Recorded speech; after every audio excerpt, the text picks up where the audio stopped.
Welcome back, students. This is 10th session of the renewable energy source. This comes under 6th semester, and it is one of the elective paper. In that elective paper, I am explaining the solar collector chapter.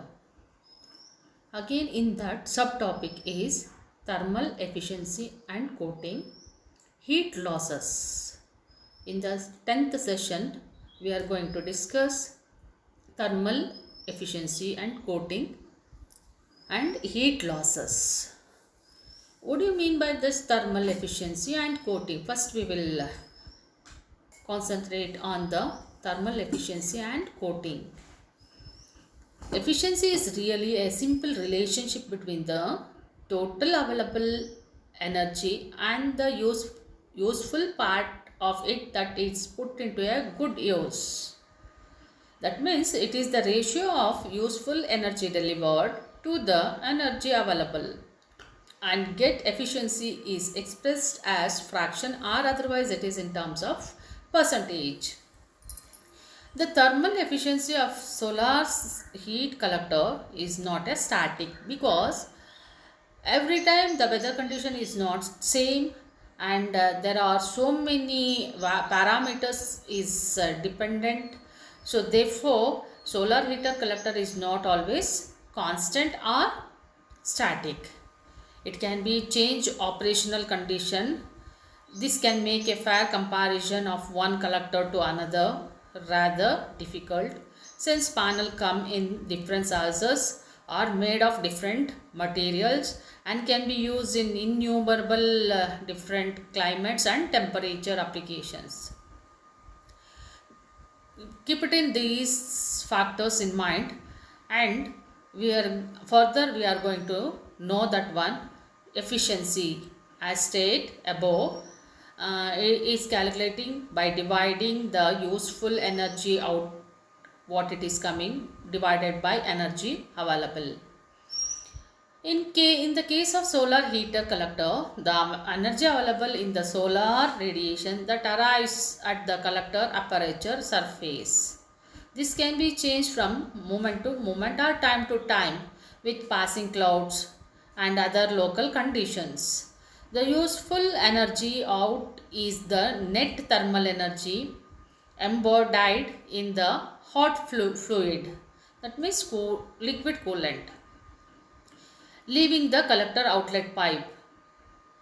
So that means the solar collector of that efficiency we are calculating, or we should have to know that one, but it is not always constant because of weather condition and local conditions. So therefore the colder outdoor air temperature surrounding the collector tends to cause more immediate heat loss. So cold ambient means, the meaning of that, it is the atmosphere getting as natural air. That ambient temperature can lower the useful energy derived. With this situation is boiled down mathematically, that means very complicated to calculate the efficiency of the solar collector. It turns out that there are only three things you need to know the evaluate the collector efficiency for the heating applications.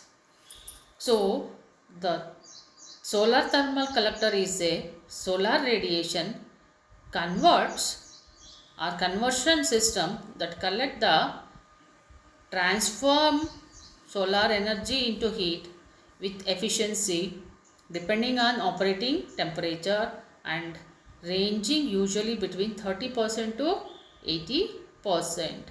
The useful output of the flat plate solar collector is given by QC into, that means QC is equal to A into ICFR of T alpha minus FR mu C into T in minus T alpha, that in terms of watt, that means solar power flux. This is QC is the thing, but Let us see here one by one variable what are the meaning of that one.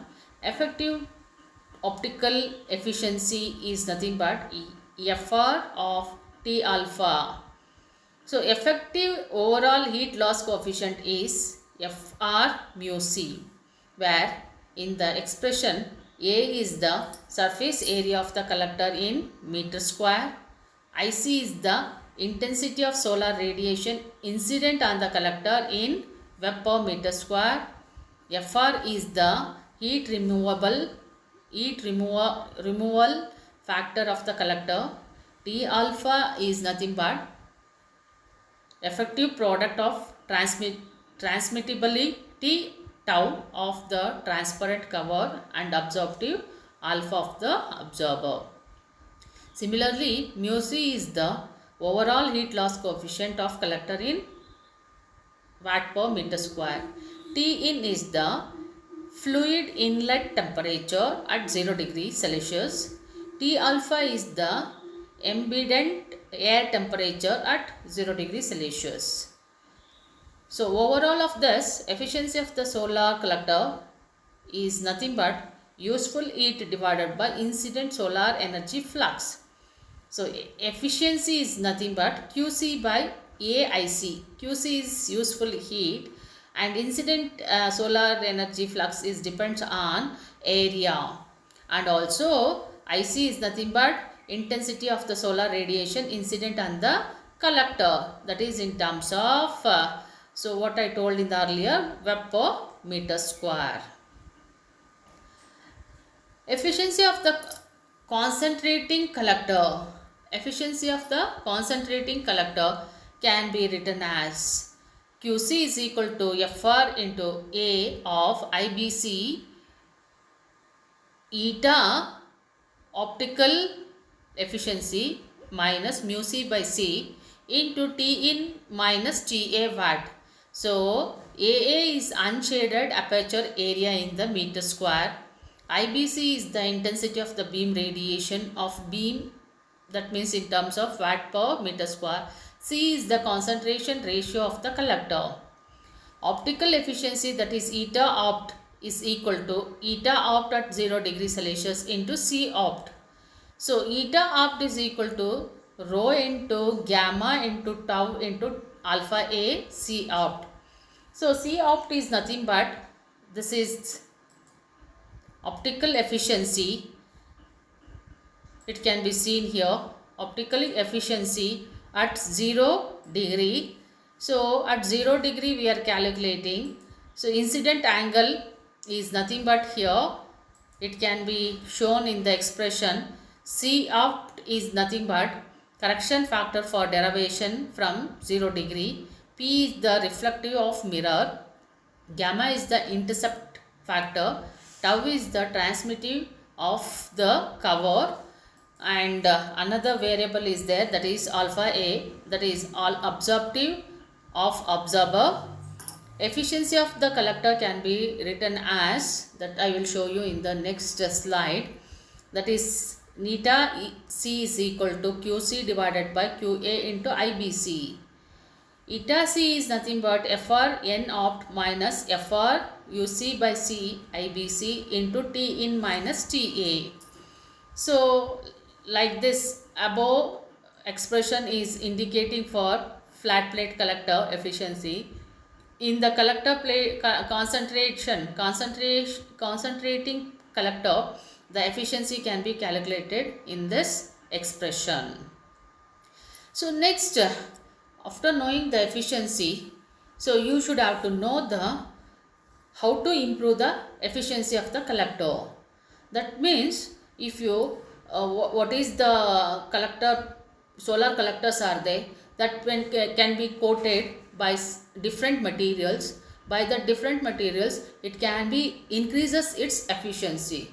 How can we increase the efficiency means, let us see here, to increase the efficiency by coating of the device, that can be do by different materials.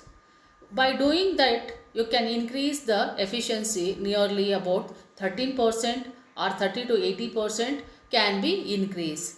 Let us first we will know the thermal efficiency can be increased the collector with the carbon coated absorber plate that can be increased that efficiency by 13%. The use of selective coating on the absorber surface can be improve the thermal performance of the solar system. Similarly, in the same process, it can be collector efficiency can be increases by coating with the different materials, and it can be supplied to the different fields. One of the, for example, one of the coating, how it is used and what is the process of that and how they were using these things, that I can explain now. So the solar selective and effective black chromium coating for water heating and other applications, that is nothing but Knudsen. So the Knudsen coating is one of the most commercial successfully technologies, and it coating is still being widely used for flat plate collector for water heating application in the domestic or otherwise hospital and other so many industries. The improved version of the Knudsen coating has been designed for industrial process. Heat and steam can be generated and used for water distillation for drinking water also. So for drinking water also, the coating what we are applying for that, it can be increases its efficiency of the solar collector. The most common absorber design consists of copper tubing that can be joined high conductivity metal sheet, whether copper or aluminum also same it seems to be. A dark coating is applied to the sun facing side of the absorber, assembled to increase its absorption of solar energy. So already I told that one dark colors absorbs the more heat or more radiation. So therefore dark coating is applied towards the facing the sun. So it can be increases the absorption of solar energy. A common absorber coating is black enamel plain paint. It performance after that it perform solar collector designs. The transparent cover is tempered. So that means soda lime glass having reduced iron oxide. So or otherwise it get rusted and again it loses its the property. So therefore soda lime glass having reduced the iron oxide content same as the photovoltaic solar panels. So the glass may also having stippling pattern and one or two anti-reflective coatings should be applied for the transparency. The absorber coating is typically a selective coating which stands have a special optical property to combine the high absorption in the visible part of the electromagnetic spectrum coupled to low emittance in the infrared region. This creates a selective surface which reduces black body energy emission from the absorber and improves the performance. So this is how why we are going to coat the device means to increase the efficiency of the collector.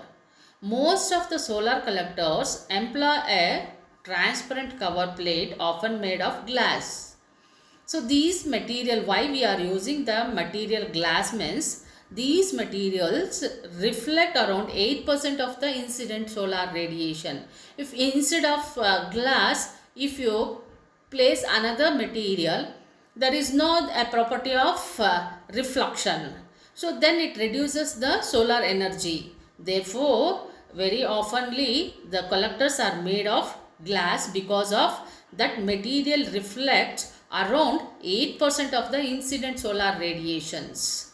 So and also we should have to take few more precautions which leads to reduction in the collector heat output. The use of an anti-reflection coating could be therefore improve the performance of such a system by increasing the transmitted energy through the glass cover.